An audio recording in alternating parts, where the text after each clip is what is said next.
Stop.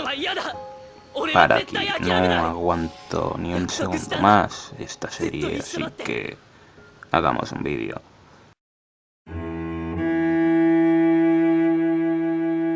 La verdad es que Darling in the Franxx es un anime que tenía todos los elementos para ser un muy buen producto. Por ejemplo, a nivel de simbolismos, incluso podríamos analizar cómo funcionan los colores en este anime. Por un lado se usa el color gris en el traje oficial, un color apagado, un color sin vida, mostrando ese afán de individualismo y desconexión emocional que presenta la sociedad. Por otro lado, los Franxx se ven coloridos y con aspecto juvenil, mostrando cómo la conexión entre humanos alberga vida y es el propósito inicial de existir de los protagonistas, de esta forma haciendo alusión al tema de las relaciones amorosas que desarrolla la serie. Por ejemplo, el traje rojo de Zero Two por un lado nos indica que ella es peligrosa, que ella es rebelde y el tema de que use otro color ya te indica que es diferente. Como decía, este es un anime que presenta buenas ideas. Sin embargo, la serie desperdicia muchísimos otros aspectos positivos, que le quitan relevancia a este tipo de cosas. Antes de seguir con el vídeo, voy a pedir que veáis el vídeo el mayor tiempo posible, para entender por qué digo que esta serie desperdicia casi todo lo que expone, pues yo mismo hace unos meses hice un vídeo alabando este anime, pero mi opinión dista mucho de la que tenía.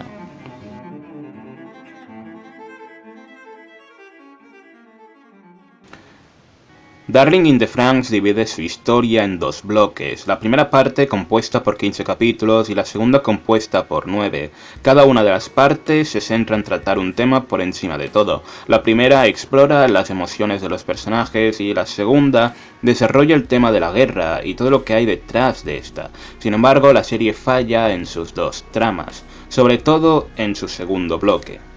Empecemos hablando de lo que establecen los 15 primeros episodios. En los 15 primeros episodios lo único que importa son Hiro y Zero Two. Es más, los primeros 6-7 primeros episodios de la serie están dedicados a estos personajes.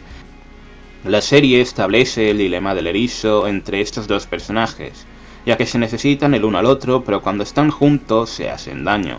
Y esto es algo muy interesante, pues por un lado, Hiro ha sido criado como una mera herramienta. Le han enseñado que su único propósito en la vida es pilotar un Franxx, y aparte también arrastraba algún que otro problema de identidad junto con sus ansias de libertad. En la otra cara de la moneda, Zero Two desea poder pilotar, ya que cree que esa es la única forma de convertirse en humana, por lo cual el que ambos personajes creen una dinámica es una idea interesante, pero hay un problema en esta relación. La serie soluciona todos los problemas de esta pareja de forma predecible, repetitiva y apresurada.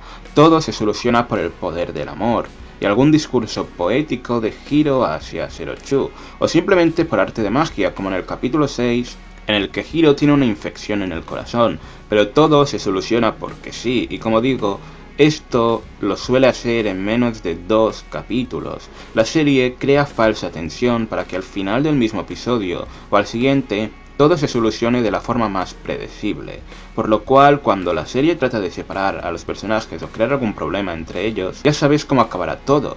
Con algún discurso poético y ya, será como si nada hubiera ocurrido. Uno de los momentos más importantes de la serie, cuando Zero Two entra en el Super Estrelicia o Apache, si mal no recuerdo, para conectarse con Hiro podría haber sido algo épico, pero la serie utiliza de nuevo el poder del amor para solucionarlo. Realmente no hay diferencia con situaciones anteriores como podrían ser el capítulo 15, por ejemplo. Y los demás personajes no son mejores, a excepción de Goro, Sorome e Ikuno, la chica lesbiana, y digo la chica lesbiana porque la serie apenas se esfuerza en que recuerdes su nombre. Partamos de que la serie dedica tanto tiempo a Zero Two y Hiro que cada vez que se centra en otro personaje lo hace de forma apresurada y apenas le dan un capítulo y con suerte 2, a pesar de que luego intentará que sientas algo por ellos, lo cual es complicado pues su desarrollo ocurre de forma apresurada. Un ejemplo es Mitsuru, de quien se nos revela que su odio hacia Hiro es porque cuando él y Hiro eran pequeños, se prometieron pilotar juntos en un mismo Franxx, lo cual es algo de bastante peso sentimental, pues la única función de esos niños es la de pilotar. En cierta forma es como si Mitsuru le estuviera entregando su vida a Hiro, pero este último rompió la promesa y la olvidó. La serie nos está presentando algo que en realidad es mucho más doloroso de lo que parece, pero al capítulo siguiente Mitsuru ya lo ha superado. Y esto no ocurre porque haya vivido una situación límite o algo parecido como Goro en el capítulo 9. El cambio ocurre porque Kokoro les recuerda que los seres humanos cometen errores. Así de fácil soluciona la serie el problema de un personaje que lleva arrastrando años. La serie nos estaba estableciendo un problema que por fin no se centra en estar enamorado. La serie exploraba el sentimiento del rencor, el sentimiento de la traición y el abandono, pero como digo, no lo aprovechan. Y ya que menciono a ambos personajes, su relación es todavía peor. Mitsuru y Kokoro son dos personajes con una química completamente inexistente. Mitsuru se enamora de Kokoro porque sí, porque es quien le convence de perdonar a Hiro, y eso ya es razón suficiente para enamorarse. Por otro lado, Kokoro quiere a Mitsuru porque el guión lo necesita. Y lo mismo ocurre cuando les borran los recuerdos para impedir sus ideas de Oda. Ambos personajes empiezan a recuperar sus recuerdos de una forma apresurada, y justo como decía, de un capítulo al otro. De nuevo, la serie crea falsa tensión para disipar el problema de forma apresurada. Por lo cual, ¿qué sentido tiene preocuparse por los personajes si siempre se solucionan sus problemas de forma apresurada? Otro ejemplo sería el chico gordo en el capítulo 17, si mal no recuerdo, en el cual se nos está estableciendo que tiene problemas alimenticios y a causa de su complejo físico está vomitando todo lo que come y cada vez come menos. La serie, ya que está tratando de ser profunda, cada capítulo podría intentar desarrollar un poco esto, pero lo soluciona todo en el mismo capítulo simplemente porque Sorome le dice que tienes que comer y se pone a llorar. Y ¿esto es en serio?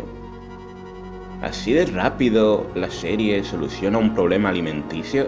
Es decir, es una serie que está tratando de ser profunda a cada rato y sin embargo las soluciones que da son lo más básico posible. Y Kuno presenta un dilema que es 1000 veces más interesante que la relación anteriormente mencionada. Y Kuno es una chica lesbiana en un mundo represivo y cerrado donde lo único que funciona para pilotar un Franxx es la unión de un hombre y una mujer. Es decir, su único motivo para vivir es esa unión. La serie se desarrolla en un mundo en el cual las relaciones sexuales y afectivas ya no son necesarias. La serie podría explorar todo este tema, pero no lo hace. Lo aborda todo en 4 minutos en el episodio 17, si mal no recuerdo. Y eso ya les basta para poder abordar el tema de la orientación sexual en un mundo totalmente represivo en el cual las relaciones ya no sirven de nada. Y es una pena porque con el ambiente que presenta la serie, esto sería una buena idea a desarrollar. Aparte, es aburridísimo que todos los problemas de los personajes sean el de estar enamorados. Más cuando la química es inexistente, porque también ocurre algo parecido con la relación de Hiro y Zero Two. Realmente no ves mucha química entre ellos, solo ves la necesidad que tienen el uno del otro para pilotar un Franxx. La serie te excusa su relación diciéndote que ya se conocían de pequeños y ya. La relación de Hiro y Zero Two se basa en discursos pseudopoéticos e infantiles. Pero al mismo tiempo que el conflicto de la orientación sexual de Ikuno es ignorado, también se ignora el tema de las ganas de madurar de Sorome. El capítulo 10 está completamente dedicado a él y a tratar ese tema, a mostrarle cómo es realmente ser un adulto en esa sociedad. Y he de decir que el capítulo es simplemente uno de los mejores que tiene la serie.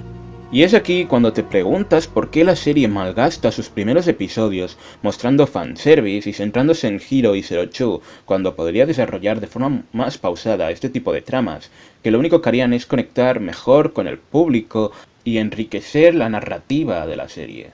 Y sí, los primeros capítulos muestran fanservice de forma innecesaria. Entiendo que la serie quiera dejarnos ver el tema de la conexión hombre y mujer, Sin embargo, mostrarlo de forma tan explícita es de insultar a la cara de la gente que te ve.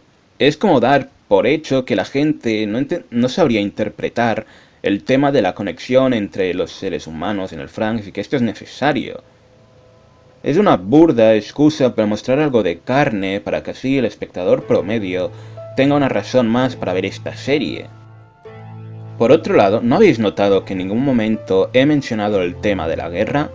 Esto es porque no se aborda en casi ningún momento en los primeros 15 episodios. El tema de las batallas se resume en que aparecen claxosaurios, los chicos y las chicas pelean y fin, y se repite el mismo esquema en el siguiente capítulo. Y cuando Hiro pregunta algo sobre el exterior o sobre su mundo, no recibe respuestas, lo cual es muy pesado. Por un lado, el que Hiro sea el único que hace preguntas es algo bastante absurdo. Por otro, el tema de nunca recibir respuestas es una forma un tanto vaga de crear tensión, porque la serie abusa de este comodín en más de una ocasión. Y esto no ayuda mucho, pues en la segunda parte de la serie se nos expone toda la información de golpe, sin dejar tiempo a respirar. Por ejemplo, el capítulo 20 es el mejor ejemplo de una subtrama que podría haber funcionado muy bien en un mini arco de 3 episodios. Pero todo eso se condensa en uno, porque la serie ha perdido el tiempo estableciendo relaciones anticlimáticas durante más de 15 capítulos. Los cuidadores de la casa son otro ejemplo. Se nos revela que ambos también fueron pilotos de Franxx, a los cuales se les borraron sus sentimientos, y vemos como poco a poco los van recobrando, y a causa de esto detienen a la chica porque está prohibido mostrar sentimientos. Por otro lado, la serie nos deja entender que los pilotos no solían llegar a ser adultos, por lo cual estos dos personajes podrían ofrecer mucho juego y presentar visiones diferentes, pero de nuevo la serie desarrolla todo esto con prisas. A pesar de que hubiera sido algo bastante bueno para intercalar entre algunos capítulos anteriores, de esta forma logras crear subtramas atractivas y mostrar más cosas aparte de amor adolescente, y de paso hacer que el público conecte con los personajes. La serie trata de ser profunda cuando en realidad no lo es. Las escenas en las cuales la pantalla se cierra y se nos muestra un plano más cercano a los personajes me parecen geniales. La serie te está pidiendo a gritos que prestes atención en ese momento, que alguien está a punto de mostrar sus sentimientos más profundos y... De nuevo, la serie establece problemas o dilemas un tanto filosóficos que se solucionarán por el poder del amor. Veréis, mucha gente compara Darling in the Franxx con Neon Genesis Evangelion. Sin embargo, Neon Genesis Evangelion tenía algo que la separa años luz de Darling in the Franxx. Como diríamos de forma vulgar, Neon Genesis Evangelion tiene los huevos bien puestos, o los ovarios, como le queráis llamar. Tiene la suficiente actitud de mostrarte un problema y a no andarse con tonterías como solucionarlo todo con discursos poéticos al siguiente capítulo. Cuando en Neon Genesis Evangelion se nos expone mucha información de golpe, sabes que si miras atrás verás como la serie no jugó a ocultarte información de forma vaga como en Darling in the Franxx. La serie poco a poco nos va presentando a sus personajes sin que estos sean un cliché del género shonen, como Sorome, por ejemplo, para que cuando la serie quiera dedicarles un par de episodios, tú como espectador o espectadora puedas sentir algo de empatía, puedas ver que cada quien tiene sus propios problemas y que no se reducen a estar enamorado a pesar de no tener razones reales para ello. El mejor ejemplo de lo que estoy tratando de decir serían los cuidadores de la casa en Darling in the Franxx, o el mismo Dr. Franxx. La serie los quiere desarrollar en menos de 3 capítulos, a pesar de haber tenido más de 15 para ese propósito. Y hablando de personajes que podrían haber dado más de sí, hablemos de la princesa Claxosaurio. Hay una escena en el episodio 23 que realmente me duele, y no porque sea buena, sino todo lo contrario. Se nos establece que toda esta guerra empezó hace 60 millones de años y que la princesa ha esperado todo este tiempo observando a la humanidad hasta este momento. Pero a la serie le vuelve a bastar con un discurso poético de Hiro y mostrar el poder del amor entre Zero-Two y Hiro para que decida ayudarles, cuando ese no era su objetivo y ha estado más de 60 millones de años esperando para tan solo realizar su objetivo. Estamos hablando de un ser con 60 millones de años que cambia su forma de ver a los humanos tan solo por un momento romántico.